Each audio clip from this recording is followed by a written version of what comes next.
श्री कृष्ण जी ने कहा है कि मनुष्य की इच्छाएं अनंत हैं। यदि इच्छाएं पूरी नहीं होंगी तो क्रोध बढ़ता है और इच्छाएं पूरी होंगी तो लोभ बढ़ता है। इसलिए जीवन की हर स्थिति में इंसान को धैर्य बनाए रखना चाहिए तथा अपनी इच्छाओं पर नियंत्रण रखना चाहिए।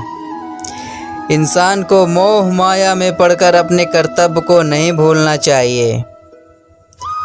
श्री कृष्ण जी खुद कहते हैं कि अगर तुम अपना कल्याण चाहते हो तो सभी उपदेशों को छोड़कर, सभी धर्मों को छोड़कर आप मेरी शरण में आ जाओ, मैं तुम्हें मुक्ति प्रदान करूंगा।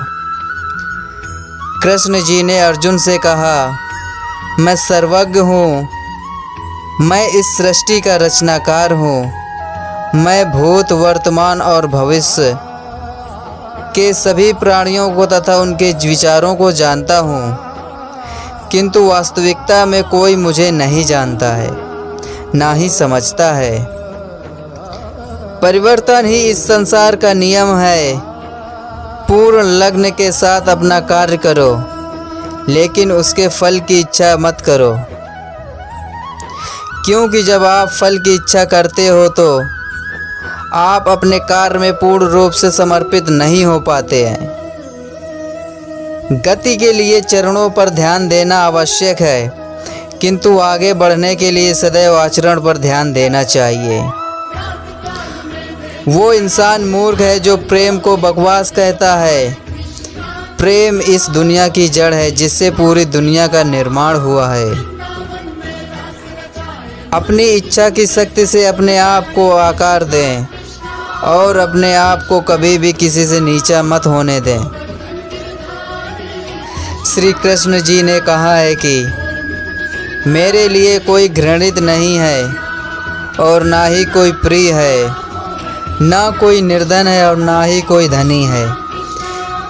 बस जो भक्ति भाव के साथ मुझे याद करता है मैं उसका हूँ और वो मेरे सदैव के लिए है। मैं हमेशा तुम्हारे साथ, तुम्हारे ही आसपास रहता हूँ, चाहे तुम कुछ भी कर रहे हो। कभी ये मत सोचना जब भी आप कोई कार्य कर रहे हो वो कार्य अच्छा हो या बुरा हो और आपको लग रहा हो कि मुझे कोई नहीं देख रहा है। श्री कृष्ण कहते हैं कि तुम जो भी कार्य कर रहे हो मेरी दृष्टि सदैव तुम्हारे ऊपर रहती है। इसलिए अपने आप को कभी मत समझना कि आप अकेले हैं।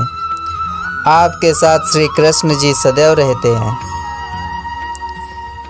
जीवन में समय चाहे जैसा भी हो, परिवार के साथ रहो। सुख होगा तो बढ़ जाता है और दुख होगा तो बढ़ जाता है।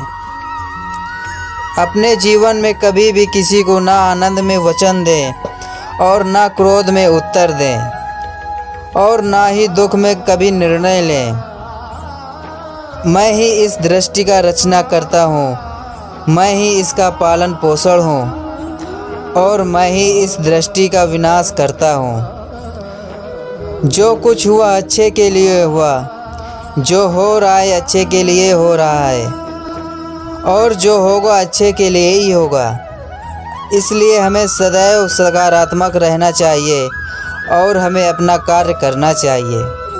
जय श्री कृष्ण।